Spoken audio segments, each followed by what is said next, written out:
दर्शक बंधु आमरी कथा चैनल को स्वागत करुच्ची। आज भिडियो मु गोटे कथा कहवाक चाहे, संरक्षण बा कोटा योग्यतार मापकाठी नुहे, निजर ज्ञान द्वारा ही योग्यता निर्धारित हुए। यही परिप्रेक्षी में गोटे छोटिया उदाहरण नेबी। आपण माने खबर कागज देखिथे, टीवी शुणिथे जे गोटे घटना निकट में घटी जाता। जड़े 12 वर्षर बालक ता गोड़े सामान्य आघात लगी, खेलु खेलु आघात लगिगला, ताकू चिकित्सा करागला। डाक्तर टुडू ताकू भूल इंजेक्शन देवारू बा भूल चिकित्सा करिवारू पिलाटर मृत्यु होईगला बोली अभियोग आसे। कारण गोड़े आघात लगिला किंतु पिलाटर मृत्यु होईगला, एटा गोटे विचित्र कथा। डाक्तर अवहेला जो पिलाटर जीवन चलीगला। एठारे डाक्तर दक्षता उपर प्रश्नवाची सृष्टि है। यह जदि सत्य होता है तेबे यह ही कोटा बा संरक्षणर करामती। कारण पिलाटी को चिकित्सा करुवा डाक्तर होउचंती जड़े संरक्षित वर्गर व्यक्ति। पूर्व काल अपेक्षा वर्तमान शिक्षार प्रसार घटी। बहुत पिला शिक्षा लाभ करुचंती, अधिकांश पिला प्राय शिक्षित हो सारे, किंतु शिक्षा लाभ करने पर समस्ते निर्दिष्ट लक्ष्यस्थल में पहुँची पारना। अनेक निजर योग्यता बल लक्ष्यस्थल में पहुँची पार्टी, किंतु आहरी अनेक योग्यता थाई मध्य लक्ष्यस्थल में पहुँचू वंचित होउचंती। कारण सेमानक बाटरे कंटक साजिची आमर संरक्षण बा कोटा व्यवस्था। तांको स्थान अन्य किछि पिला नहीं जाउचंती जो मानकर समान योग्यता नहीं। यह ही हेउची कोटार प्रतिफलन बा संरक्षणर प्रतिफलन। जो पदवी पे जनकर योग्यता आदौ नहीं, अथच कोटा भित्तिरे ताकू जदि सही पदवी बसई दिया जाए तेबे यही पदवीर अमर्यादा हुए। से व्यक्ति केबे हेले सही पदवी पे आवश्यक होतिबा कर्तव्य करि परिबो नहीं। यह द्वारा समाजर क्षति हुए। जो पिलाटर चिकित्सा कथा कहूली बा भूल चिकित्सा जो तार जीवन चलीगला, से जो डाक्तर चिकित्सा करते कहवाक गले तांकर किछि दोष नहीं। कारण तांकर जेतिकी ज्ञान ताकू उपयोग करी से चिकित्सा करथिले, से कौन करिवे। जदि जड़े डाक्तर संरक्षित वर्गरू बा कोटा माध्यम आसी डाक्तरी पढ़िथिबो एवं चिकित्सा करुथिबो, से कौन करिवो। साधारणतः आपण माने जानिथिबे डाक्तरी पढ़िया पई निर्दिष्ट परीक्षा हुए। सेही परीक्षा रे निर्दिष्ट नंबर रखिले, निर्दिष्ट योग्यता हासिल कले डाक्तरी पढ़िया पई सुयोग मिले। एथिरे कौन होची ना किछि साधारण वर्गर बा असंरक्षित वर्गर पिलामानक पई निर्दिष्ट योग्यता हासिल करिया को पड़ता है, किंतु सही स्थान में पहुँचा संरक्षित वर्ग बा किछि कोटा वर्गर पिलामानकु सही स्थान में पहुँचे दि जाए जदिओ सेमानकर निर्दिष्ट योग्यता न थाए। उदाहरण स्वरूप डाक्तरी पढ़ाई मनकर 720 नंबर फुल मार्क धरा जाऊ। कौन से गोटे निर्दिष्ट वर्ष 720 नंबर रु 600 मार्क पर्यंत जो मैंने रखिले से माने सरकारी मेडिकल कॉलेज रे पाठ पढ़ी पारले। 600 नंबर तलू रखिले आउ सीट मिलला नहीं। किंतु जदि गोटे संरक्षित वर्ग से 500 बा 400 बा ताठ आहरी कम नंबर रखी, से पिला को तुरंत नाम लिखाई सुजोग मिल जाउची। से डाक्तरी पढ़िया जो योग्यता दरकार से योग्यता तार नथिला, किंतु कोटा व्यवस्था जो संरक्षित व्यवस्था जो से जगह पहुँचेला। किंतु से कौन करिवो, तार तो ज्ञान सेतिकी। ज्ञान रे किंतु संरक्षण बा कोटा को व्यवहार करवा आदौ उचित नुहे। सेटा हेले कौन हम, यही जो उदाहरण टी दौली गोटे छोट पिला भूल चिकित्सा जो तार जीवन चलीगला, एमती भी घटी पारे। जड़े संरक्षित वर्गर पिला हो बा साधारण वर्गर पिला हो, योग्यता थिले योग्य विवेचित हवा उचित। आ योग्यता नथिले कौनसी मते ताकू योग्य विवेचित करा जिबा उचित नुहे। जो डाक्तर जनक संरक्षित वर्गरू निर्वाचित होई डाक्तरी पढ़ी बा डाक्तर होइथिबे, से कौन करिवे। तांकर पितामाता देखिले जे संरक्षित बा कोटा माध्यम रे डाक्तरी पढ़िया को सुजोग मिलुची, तेणु तू जा डाक्तरी पढ़, कहीं सुजोग हाथ छड़ा करवा। तेणु ताको पढ़ेले बा से जो डाक्तर निजर किसी दोष नहीं। दोष होउची आमर व्यवस्थार, यही जो कलंकित व्यवस्था संरक्षण बा कोटा, तार ही एटा प्रतिफलन। आपण माने गभीर भाव चिंता करूँ। मनकर गोटे खेल प्रतियोगिता चलती, निर्दिष्ट दूरता अतिक्रम करने किए केते कम समय पहुँची पार्ची से अनुसार पुरस्कार दिज्व बा विजेता घोषणा करा जिवो। जदि सेठी करा जाए जे 2 मिनिट होची सर्वनिम्न समय, 2 मिनिट रे जे पहुँचला ताको फास्ट करा जिवो 3 ମିନିଟ୍ରେ ଯିଏ ପହଞ୍ଚିଲା ତାକୁ ସେକେଣ୍ଡ କରାଯିବ, 4 ମିନିଟ୍ରେ ଯିଏ ପହଞ୍ଚିଲା ଦୌଡ଼ିକିରି ସେହି ଦୂରତାକୁ ଅତିକ୍ରମ କଲା ତାକୁ ଥାର୍ଡ଼ କରାଯିବ।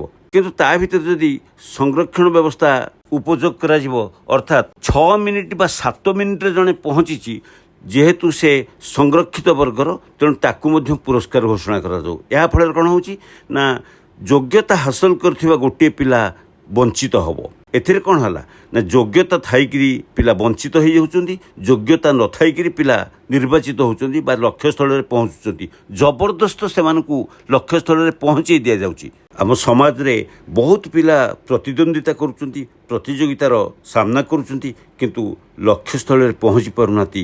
ଯୋଗ୍ୟତା ଥାଇକିରି ମଧ୍ୟ ଲକ୍ଷ୍ୟସ୍ଥଳରେ ପହଞ୍ଚି ପାରୁନାହାନ୍ତି।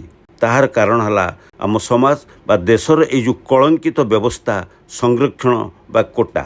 ଗୋଟେ କଥା ହେଉଛି ଗୋଟେ ନିର୍ଦ୍ଦିଷ୍ଟ ଯୋଗ୍ୟତା ହାସଲ କରିବା ପାଇଁ ବହୁତ ପିଲା ଭାଗ ନେଇଥାନ୍ତି, ସମସ୍ତେ ପାଆନ୍ତିନି। ଯେଉଁମାନେ ଯୋଗ୍ୟ ବ୍ୟକ୍ତି ସେମାନେ ଯୋଗ୍ୟତା ହାସଲ କରନ୍ତି ଏବଂ ଯିଏ ଯୋଗ୍ୟତା ହାସଲ କରନ୍ତି ନାହିଁ ସେମାନେ ସେହି ସ୍ଥାନରେ ପହଞ୍ଚି ପାରନ୍ତି ନାହିଁ। ଏଇଟା ଗୋଟେ ସାଧାରଣ କଥା, କିନ୍ତୁ ଯୋଗ୍ୟତା ନଥାଇକିରି ପହଞ୍ଚିବାଟା ଗୋଟେ ବିରାଟ ଭୁଲ କଥା। ସାଧାରଣ ବର୍ଗରେ କିଛି ଯୋଗ୍ୟ ପିଲା ଥାଆନ୍ତି, ଆଉ କିଛି ଅଯୋଗ୍ୟ ପିଲା ବି ଥାଆନ୍ତି। ସଂରକ୍ଷିତ ବର୍ଗରେ ବି କିଛି ଯୋଗ୍ୟ ପିଲା ଥାଆନ୍ତି, ଅଯୋଗ୍ୟ ପିଲା ବି ଥାଆନ୍ତି। ତେଣୁ ସଂରକ୍ଷିତ ବର୍ଗର ହେଉ ବା ସାଧାରଣ ବର୍ଗର ହେଉ କେବଳ ଯୋଗ୍ୟମାନଙ୍କୁ ଯୋଗ୍ୟତା ଦିଆଯାଉ। କାରଣ ଆମର ଅଛି ଗୋଟେ ସର୍ଭାଇଭାଲ୍ ଅଫ୍ ଫିଟେଷ୍ଟ, ସେ ଅନୁସାରେ ଯିଏ ଯୋଗ୍ୟ ସେ ହିଁ ତିଷ୍ଠିବାର ଅଧିକାର ଅଛି। ଏଠି କିନ୍ତୁ ଆମ ଦେଶରେ ଆମ ସମାଜରେ ଆଇନ ବଡ଼ ବିଚିତ୍ର। ସମସ୍ତଙ୍କର ଯୋଗ୍ୟତା ସମାନ ହେବନି, ସମସ୍ତଙ୍କର ବୁଦ୍ଧି ସମାନ ନୁହେଁ। 5 ଆଙ୍ଗୁଠି କେବେ ସମାନ ନୁହେଁ। ଅର୍ଥାତ୍ ସେ ସାଧାରଣ ବର୍ଗର ହେଉ ବା ସଂରକ୍ଷିତ ବର୍ଗର ହେଉ ସମସ୍ତଙ୍କର ଜ୍ଞାନ ବା ବୁଦ୍ଧି ସମାନ ନୁହେଁ। ଏହା କେବଳ ଈଶ୍ୱର ପ୍ରଦତ୍ତ। କାରଣ ଜଣେ ପିଲା ତାର ମନେ ରଖିବା ପାଇଁ ଯେଉଁ ଯୋଗ୍ୟତା ଦରକାର ସେଇଟା ହେଉଛି ଆମର ବ୍ରେନ୍ର କାପାସିଟି। ବ୍ରେନ୍ରେ ଗୋଟେ ଅଂଶ ଅଛି ହାଇପୋକ୍ୟାମ୍ପସ୍। ବ୍ରେନ୍ରେ ଥିବା ହାଇପୋକ୍ୟାମ୍ପସ୍ ଯୋଗୁଁ ଜଣଙ୍କର ବୁଦ୍ଧି ବା ଆଇକୁ ନିର୍ଦ୍ଧାରିତ ହୋଇଥାଏ। ଆଉ ଗୋଟେ ଅଂଶ ଅଛି ସେରେବେଲମ୍, ସେଥିରେ ଭାଙ୍ଗ ଭାଙ୍ଗ ହୋଇକରି କିଛି ଅଂଶ ଅଛି। ଯାହାର ଯେତେ ଅଧିକ ଭାଙ୍ଗ ଥାଏ ତାର ମନେ ରଖିବାର ଦକ୍ଷତା ସେତେ ଅଧିକ, ସେ ଅଧିକ ବୁଦ୍ଧିମାନ। ଏଇଟା ହେଉଛି ବୈଜ୍ଞାନିକ ଦୃଷ୍ଟିକୋଣରୁ ଆମେ ଯଦି ଦେଖିବା। ତେଣୁ ସମସ୍ତେ ସମାନ ନୁହେଁ, ସମସ୍ତଙ୍କର ମନେ ରଖିବା କ୍ଷମତା ସମାନ ନୁହେଁ। କିନ୍ତୁ ଜଣଙ୍କର ମନେ ରଖିବା ଦକ୍ଷତା ନଥିଲେ ମଧ୍ୟ ତାକୁ ଜବରଦସ୍ତ ଯଦି ସେହି ସ୍ଥାନରେ ପହଞ୍ଚାଇ ଦିଆଯାଏ ତାହେଲେ ଫଳ କ'ଣ ହେବ? ଯେଉଁ ପଦବୀ ପାଇଁ ଜଣଙ୍କର ଯୋଗ୍ୟତା ନାହିଁ ଅଥଚ କୋଟା ଭିତରେ ତାକୁ ଯଦି ସେହି ପଦବୀରେ ବସାଇ ଦିଆଯାଏ ତେବେ ଏହି ପଦବୀର ଅମର୍ଯ୍ୟାଦା ହୁଏ। ସେ ବ୍ୟକ୍ତି କେବେ ହେଲେ ସେହି ପଦବୀ ପାଇଁ ଆବଶ୍ୟକ ହୋଇଥିବା କର୍ତ୍ତବ୍ୟ କରିପାରିବ ନାହିଁ। ତେଣୁ ବିଶୃଙ୍ଖଳା ନିଶ୍ଚିତ ହେବ ହିଁ ହେବ। ନିକଟରେ ଆମ ରାଜ୍ୟ ସରକାର 5000 ଡାକ୍ତର ପଦବୀ ପୂରଣ ପାଇଁ ବିଜ୍ଞାପନ ବାହାର କରିଥିଲେ ଏବଂ ଡାକ୍ତରୀ ପାସ୍ କରିଥିବା ଛାତ୍ରଛାତ୍ରୀମାନେ ଆବେଦନ କରିଥିଲେ। ଯେଉଁମାନେ ଆବେଦନ କରିଥିଲେ ସେମାନଙ୍କ ସଂଖ୍ୟା ବି 5000 ନୁହେଁ। ଯଦି ଯେଉଁମାନେ ଆବେଦନ କରିଥିଲେ ସମସ୍ତଙ୍କୁ ଯଦି ସିଲେକ୍ଟ କରିଦିଆଯାଏ ତାହେଲେ ମଧ୍ୟ 5000 ହେବନି। ସେମାନଙ୍କ ମଧ୍ୟରୁ ପ୍ରାୟ 820 ଜଣଙ୍କୁ ହିଁ କେବଳ ନିଯୁକ୍ତି ଦିଆଯିବା ପାଇଁ ନୀତି ନିର୍ଦ୍ଧାରିତ ହେଲା। ଆଉ ଅନ୍ୟମାନେ ବେକାର ହେଇକିରି ବସିଲେ। କହିବାକୁ ଗଲେ ସଂରକ୍ଷିତ ବର୍ଗର ସବୁ ପିଲାମାନେ ସେହି ପଦବୀ ପାଇବା ପାଇଁ ଯୋଗ୍ୟ ହେଉଛନ୍ତି, କିନ୍ତୁ ସାଧାରଣ ବର୍ଗର ବା ଅସଂରକ୍ଷିତ ବର୍ଗର ଡାକ୍ତରୀ ପିଲାମାନେ ବେକାର ହୋଇକରି ବୁଲୁଛନ୍ତି। ଗୋଟିଏ ସୂତ୍ରରୁ ଜଣାପଡ଼ିଛି ଯେ ପ୍ରାୟ 2400 ସାଧାରଣ ବର୍ଗର ଡାକ୍ତରୀ ଛାତ୍ରଛାତ୍ରୀ ଆବେଦନ କରିଥିଲେ। ସେମାନଙ୍କ ମଧ୍ୟରୁ 1800 ଜଣ ସାଧାରଣ ଛାତ୍ରଛାତ୍ରୀ କ୍ୱାଲିଫାଇ କରିଥିଲେ ଏବଂ ନିଯୁକ୍ତି ଦିଆହେଲା ବେଳକୁ ମାତ୍ର 410 ଜଣ ଭାଗ ଯାହା ପଡ଼ିଲା। 820ରୁ 50% ହେଲେ 410 ଜଣଙ୍କୁ ଯୋଗ୍ୟ ବିବେଚିତ କରାଗଲା। ଆହୁରି ପ୍ରାୟ 1600-1700 ସାଧାରଣ ବର୍ଗର ଛାତ୍ର ନିଯୁକ୍ତି ପାଇବା ପାଇଁ ଯୋଗ୍ୟ ହେଲେ ନାହିଁ ଏବଂ ସେମାନେ ଚିତ୍କାର କରୁଛନ୍ତି ଆମକୁ ଚାକିରି ଦିଅ। ଡାକ୍ତରୀ ପାସ୍ କରୁଛନ୍ତି କିନ୍ତୁ ଚିତ୍କାର କରୁଛନ୍ତି ଆମକୁ ଚାକିରି ଦିଅ। ଆପଣମାନେ ନିକଟରେ ଦେଖିଥିବେ OPSC ସାମ୍ନାରେ ଏବଂ ରାଜଧାନୀରେ ଏଇ ଡାକ୍ତରୀ ଛାତ୍ରମାନେ ଆନ୍ଦୋଳନ କରୁଥିଲେ ସେମାନଙ୍କୁ ଚାକିରି ଦେବା ପାଇଁ। ଏଇଟା ବଡ଼ ଦୁଃଖର ବିଷୟ। ଡାକ୍ତରୀ ପାସ୍ କରିଛନ୍ତି, ଏମାନେ ଚାହୁଁଛନ୍ତି ଆମକୁ ନିଯୁକ୍ତି ଦିଅ, କିନ୍ତୁ ରାଜ୍ୟରେ ସବୁବେଳେ ସମସ୍ୟା ଦେଖାଯାଇଛି ଡାକ୍ତର ଅଭାବ। ଡାକ୍ତର ତ ଚାହୁଁଛନ୍ତି ଆମକୁ ନିଯୁକ୍ତି ଦିଅ, କିନ୍ତୁ ତା ଭିତରେ ଗୋଟିଏ କଣ୍ଟା ହେଇକି ଠିଆ ହେଇଛି ଏଇ ସଂରକ୍ଷଣ ବା କୋଟା। ଆଉ ଗୋଟିଏ କଥା, ଯେଉଁ ସଂରକ୍ଷିତ ବର୍ଗର ପିଲାମାନଙ୍କୁ ତୁମେ ପାଠ ପଢ଼ିଲା ବେଳେ ସୁଯୋଗ ଦିଅ, ସେମାନଙ୍କୁ ଆର୍ଥିକ ସହାୟତା ଦିଅ, ସବୁ କର, କିନ୍ତୁ ନିଯୁକ୍ତି କ୍ଷେତ୍ରରେ ଅଗ୍ରାଧିକାର କାହିଁକି ଦିଆଯାଉଛି? ସେମାନେ ତାଙ୍କ ଯୋଗ୍ୟତା ବଳରେ ଯାଆନ୍ତୁ। ଆମର ପ୍ରଚଳିତ ପ୍ରଥା ଅନୁସାରେ ମନେକର ସଂରକ୍ଷିତ ବର୍ଗଙ୍କ ପାଇଁ 500 ସିଟ୍ ଅଛି, ସେଥିରୁ 200 ସିଟ୍ ପୂରଣ ହେଲା, ଅବଶିଷ୍ଟ 300 ଯେଉଁ ସିଟ୍ ଖାଲି ରହିଲା ତାକୁ ଆଉ ସାଧାରଣ ବର୍ଗଙ୍କୁ ଦିଆଯିବ ନାହିଁ, ସେ ଖାଲି ରହିଲା। ଆଚ୍ଛା, ପ୍ରତିବର୍ଷ ଏମିତି ସେ ଖାଲି ସିଟ୍ ବଢ଼ି ଯାଉଛି, କିନ୍ତୁ ସେଥିରେ କେହି ହାତ ମାରିପାରିବେନି, ସାଧାରଣ ବର୍ଗଙ୍କୁ ନିଯୁକ୍ତି ଦିଆଯିବ ନାହିଁ। ସେଇ ଖାଲି ସିଟ୍ ଗୁଡ଼ିକ ଧୂପ ଦୀପ ଦିଆ ହୋଇ ପୂଜା ହେଉଥିବ, କିନ୍ତୁ ଅନ୍ୟମାନଙ୍କୁ ଦିଆଯିବ ନାହିଁ। ଇଏ କି ବ୍ୟବସ୍ଥା, ଇଏ କି ଆଇନ? ତେଣୁ ଦର୍ଶକ ବନ୍ଧୁ, ଏହି ସଂରକ୍ଷଣ ବା କୋଟା ଭଳି ଏହି କଳୁଷିତ ବ୍ୟବସ୍ଥା ଯେତେବେଳେ ଉଠିବ, ସେତେବେଳେ ଦେଶ ପ୍ରକୃତ ସ୍ୱାଧୀନ ହେବ। କାରଣ 77-78 ବର୍ଷ ପୂର୍ବେ ଏହି ସଂରକ୍ଷଣ ଆଇନ ଲାଗୁ କରାଯାଇଥିଲା ସେହି ସମୟ ପାଇଁ। ତା ମାନେ ନୁହେଁ ଏଇଟା ଏମିତି ଚାଲିଥିବ, ଏତେ ବର୍ଷ ପରେ ବି ସେ ସଂରକ୍ଷଣ ଆଇନ ଉଠିବ କ'ଣ, ବରଂ ବଢ଼ି ଚାଲିଛି।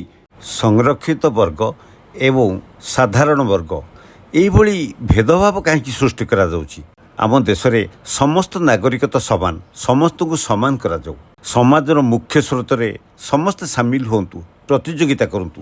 ଯେଉଁମାନେ ଯୋଗ୍ୟ ସେମାନେ ବିବେଚିତ ହୁଅନ୍ତୁ, ବରଂ ଯେଉଁମାନେ ପଛରେ ରହିଛନ୍ତି ସେମାନଙ୍କୁ ପ୍ରୋତ୍ସାହନ ଦିଆଯାଉ, ଆର୍ଥିକ ସାହାଯ୍ୟ ଦିଆଯାଉ, କିନ୍ତୁ ସଂରକ୍ଷଣ ଉଠାଇ ଦିଆଯାଉ। ତାହେଲେ ହିଁ ଦେଶର ବିକାଶ ଘଟିବ। କିନ୍ତୁ ଏ କଥା ଆମ ରାଜନେତାମାନେ ଆଦୌ କରେଇ ଦେଉନାହାନ୍ତି, ବରଂ ଦିନକୁ ଦିନ ସେମାନେ ସଂରକ୍ଷଣ ବଢ଼ାଇବାରେ ଲାଗିଛନ୍ତି। ଏହା ପଛରେ ରହିଛି ସେମାନଙ୍କର ସ୍ୱାର୍ଥ। ରାଜନେତାମାନେ ଯଥେଷ୍ଟ ସ୍ୱାର୍ଥପର। ସେମାନେ ସେମାନଙ୍କର ଭୋଟ ହାତେଇବା ପାଇଁ ସଂରକ୍ଷଣ ବ୍ୟବସ୍ଥାକୁ ଉଠାଉନାହାନ୍ତି, ବରଂ ଅଧିକରୁ ଅଧିକ ତ୍ୱରାନ୍ୱିତ କରୁଛନ୍ତି। ବର୍ତ୍ତମାନ ସାଧାରଣ ବର୍ଗର ପିଲାମାନେ ଅବହେଳିତ ମନେ କରୁଛନ୍ତି। କୋଟା ଯୋଗୁଁ ହଜାର ସିଟ୍ ଖାଲି ପଡ଼ିଛି, ଧୂପ ଦୀପ ଦିଆ ହେଉଛି, କିନ୍ତୁ ସେଗୁଡ଼ିକ ପୂରଣ ହେଉନାହିଁ। ଏହି ବ୍ୟବସ୍ଥା ଉଠିଲେ ଆମର ଦେଶ ସ୍ୱାଧୀନ ହେବ ଏବଂ ସବୁ ବର୍ଗର ପିଲା ନ୍ୟାୟ ପାଇବେ। ଗୋଟିଏ କଥା ପୁଣି ଶେଷରେ କହିବାକୁ ଚାହେଁ ଯେ ସବୁବେଳେ ସେ ସାଧାରଣ ବର୍ଗର ହେଉ ବା ସଂରକ୍ଷିତ ବର୍ଗର ହେଉ, ଯୋଗ୍ୟତା ଭିତରେ ଯୋଗ୍ୟ ଘୋଷଣା କରାଯାଉ। ଯାହାର ଯୋଗ୍ୟତା ଅଛି ତାକୁ ନିର୍ଦ୍ଦିଷ୍ଟ ପଦବୀରେ ଅଧିଷ୍ଠିତ କରାଯାଉ। ଦର୍ଶକ ବନ୍ଧୁ, ଭିଡ଼ିଓଟି କେମିତି ଲାଗିଲା ନିଶ୍ଚୟ ଆପଣଙ୍କର ମତାମତ ଦେବେ। ଚ୍ୟାନେଲଟିକୁ ସବସ୍କ୍ରାଇବ୍ କରିବା ସହିତ ଲାଇକ୍ ଓ ସେୟାର କରିବେ। ରହୁଛି, ଧନ୍ୟବାଦ।